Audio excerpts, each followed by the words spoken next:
Paano ba magmahal si Miss Lokang Jalin? Minsan lang ako magmahal pero buo, bibigay lahat. Ako yung pagbigay.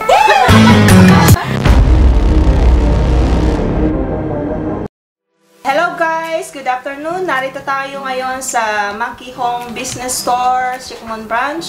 At ako si Juby from TTP Production. And nandito tayo para kapanayamin si Miss Lokang Jalin. Hello, Miss. Alright!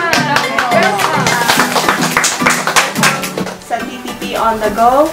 Thank you po sa pag-invite dito sa akin, dito sa TTP Production. Salamat sa pagpa-unlock sa aming invitasyon. Miss Jalin, sino si Jalin nung nasa Pilipinas pa? Lokang Jalin po, ito, nung hindi pa po ako vlogger, ako po si Jalin. Yan, single mom. Yan po ang tunay ko pangalan, pero mostly tawag po sa akin is Jalin. Ako po ay single mom po. 8 years na widow na po ako, at ako lang po yung isang nagtataguyod sa aking anak. Nag-decide po akong pumunta dito sa abroad, dito sa Hong Kong nga po, pagsapalaran. Ang pinalad po na magkaroon po ng mabait na amo, medyo may pagkakalog-kalog po naman ako. So yan, nag-try po ako sa mga amo ko na mag-vlog din. Okay naman po sa kanila, so nag-start po ako mag-vlog kasama po sila. Congratulations, Miss Jalin. Isa kang nahuwaran sa ating mga kapwa OFW. Naitaguyod mo ang isang pagiging nanay sa iyong anak kahit ikaw ay widow na. Kailan ka nag-start naging OFW dito sa Hong Kong? 2018, nandito na po ako sa Hong Kong po. Bago ka naging vlogger, ano ang naging experience mo bilang OFW? Malaysia po ako unang 1 year and 7 months lang po ako doon. Hindi po ako natapos ang kontrata dahil po sa asawa ko po is pumanaw na. Umuwi po ako ng Pilipinas. After 3 years, pumunta po ako dito sa Hong Kong. Experience ko po is yung sa una, mahirap kasi nga mahirap mawalay sa anak, lalo na siya, wala siyang tatay. So napakahirap po talaga yung homesick. Yung homesick po, yan talaga. Kasi minsan, kine-question ako ng anak ko, bakit kailangan mo pang umalis? Mag-isa na ako, wala na akong papa. Wala na akong papa, bakit kailangan mo pa akong iwan? Ganyan. So, yan po yung napaka-hirap na experience po bilang isang OFW. Di ba ikaw ay sikat na vlogger ngayon? Ano yung naging inspiration mo, motivation para mag-vlog? Paano nagsimula? Ayan po, nagsimula po ako mag-vlog is noong year 2020. Nag-start po ako mag-vlog, encourage po ako ng aking friend na si Cara Gwen.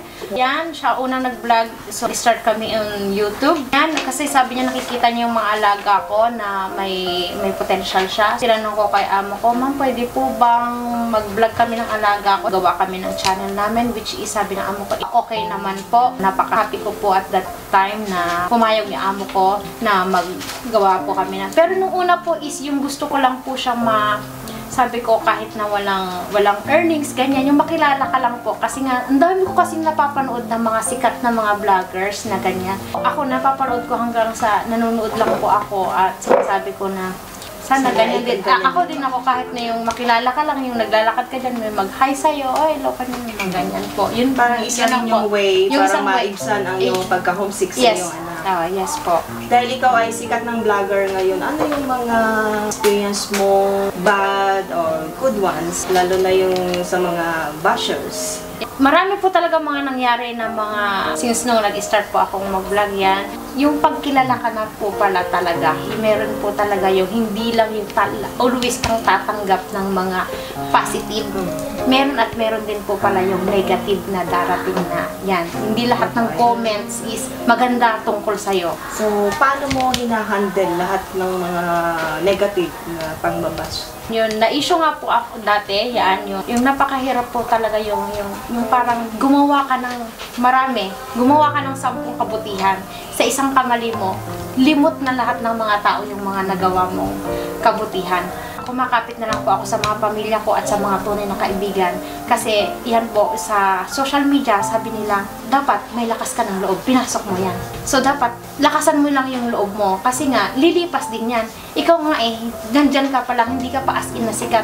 Isipin mo na lang yung mga as in na sikat na ng mga artista at nababash. Kinakaya nila. So ikaw pa kaya na hindi ka naman as in na talagang kasikatan. Kaya mo yan. So yung mga pamilya ko po, sila po ang magbibigay ng lakas po ng loob po sa akin para malabanan ko po yung mga issue na yung pangbabash po sa akin. Kahit na yung sobrang down na po talaga yung yung mga sinasabi nila sa akin. Saka yung mga sobrang sakit pa is yung mga iba mong kaibigan. Akala mong sila yung magsisave sa'yo, pero sila pa pala yung unang magdadaw sa'yo, hugutin ka pababa. So yan yung napagdaanan ko na sobrang, yung hindi ko malilimutan na nangyari sa akin na kaharap mo sila, napakabuti, pero pag ganyan na palang ma-issue is sila yung nangunguna na magdadaw sa'yo. Sa iyong mga followers sa pagbablog mo, di ba naging napapanood nila na kasama mo yung iyong amo, na napakaswerte mo sa iyong amo dahil sa kanya. About sa amo mo, paano napasama sa iyong pagbablog sila? Nung una po is yung alaga ko lang ang kasama ko sa pagbablog. Sabi ko, magaling yung alaga ko sa mag-vlog kami. Una, kami lang po ng alaga ko. Sabi ni amo, punta tayo ng mga iba-ibang mga places, Disneyland, museum, ganyan sila. Tapos tinanong ko si amo, pwede ba rin kitang i-take video? Sabi niya, okay lang, pero i-post ko to sa YouTube. Sabi ko, kasi YouTube pa lang po at that time. Okay lang, sabi ni amo, hanggang sa nakisali-sali na rin po si Sir na din. Okay naman po sila, okay lang po ba ito i-upload ko sa social media? Yes, okay lang, sabi nila. Hanggang sa nagkaroon na nga po yung napauso na yung prank. Tapos sinabi, pinapanood ko kay amo ko, sir, pwede natin gawin to, pero ano lang siya, pero scripted lang. Pero kung ayaw mo, okay lang, I respect. Okay lang, sabi naman nila. So, yun po, doon na po nag-start yung sunod-sunod namin pagbablog nila amo. Pero always po, lahat po ng paggawa po namin ng video is lagi po may abiso.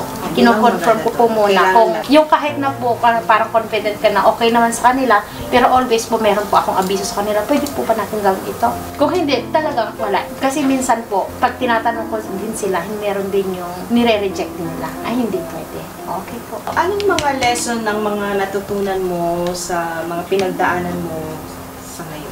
Lesson po sa akin is yung huwag po tayong masyadong magtitiwala sa mga tao na nakakahalubilo po natin, which kahit na lagi po natin nakakasama yan. Hindi po natin masasabi na yan, totoong kaibigan yan, totoo nakakasama ko yan, pero hindi mo siya. Kasi pag oras na pala ng problemang darating, hindi always is yung nandyan sila para sa'yo. At saka hindi rin po natin, dumating na po yung opportunity na katulad na to, na medyo kilala ka na po, wag po rin tayong masyadong mapagmataas. Isipin po rin natin na yung na parang same pa rin po tayo na kung ano po tayo. Yung mga sa followers mo ngayon sa iyong pagbablog, ano ang may papayo mo sa kanila, lalo na yung mga kapwa mo vloggers, papayo mo sa kanila paano i-handle yung mga pangbabash, yung lahat ng mga ba't nararanasan? O sa mga kapwa ko po vloggers na nag-uumpisa at mga kilala na po, huwag po nating palakihin po ang ating ulo. Pag once na nakilala na po tayo, pag binash po tayo, gawin na lang po nating inspirasyon po sila para magtagumpay po tayo kung ano po yung goal natin. Huwag po nating pansinin. Kasi minsan mga bashers, yan po ang ating mga sharer and number 1 viewers. Papasukin po natin ang pagbablog na dapat may lakas po tayo ng loob. Huwag po tayong mag-vlog na walang hiya. Dapat po tayo makapalang mukha po talaga natin sa pagbablog.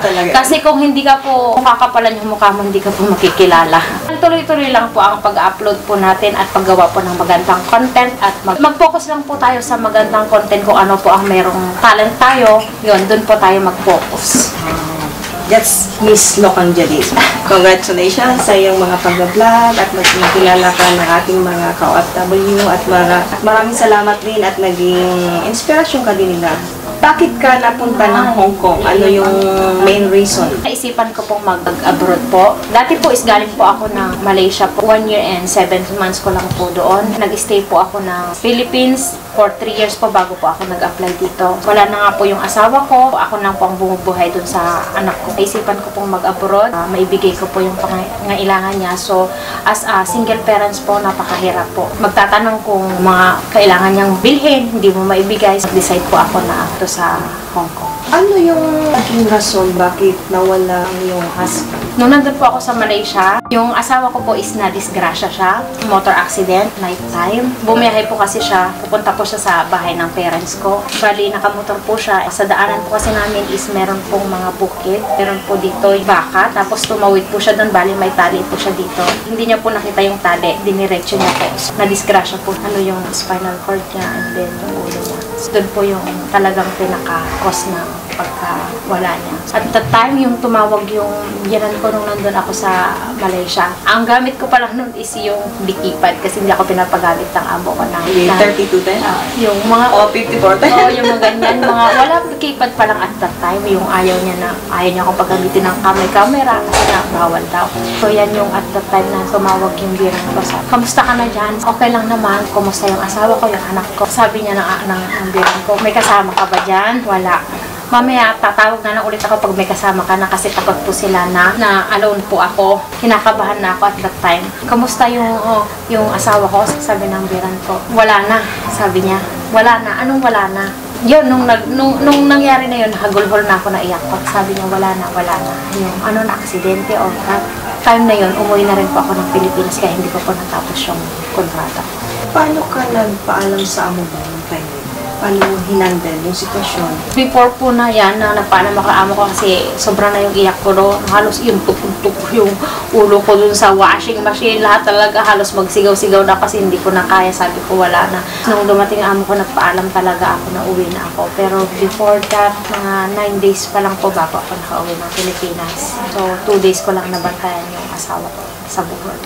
Ang tagal pa niya bago ka Yes po, ang tagal po kasi may sobrang napakahirap at that times. Kaya naisipan ko po mag-ibang bansa ulit dito para maibigay ko po yung pangailangan ng anak ko.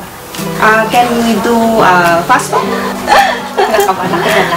Ito ay isang challenge. Ano ang pinakamahal na nabili mo sa pag-abroad? Lupa pong pinili ko.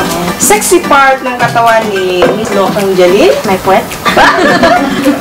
Best advice ng mga supporters mo at followers? So yan sa best supporters ko. So thank you po sa mga pagsuporta po sa akin at sa kahit na po palit-palit na po ako ng pages. Yan, pangatlong page ko na sinundan nyo pa rin po ako at nandyan pa rin po kayong nakasuporta. Maraming salamat po sa inyong lahat. Mahal mo o kailangan mo?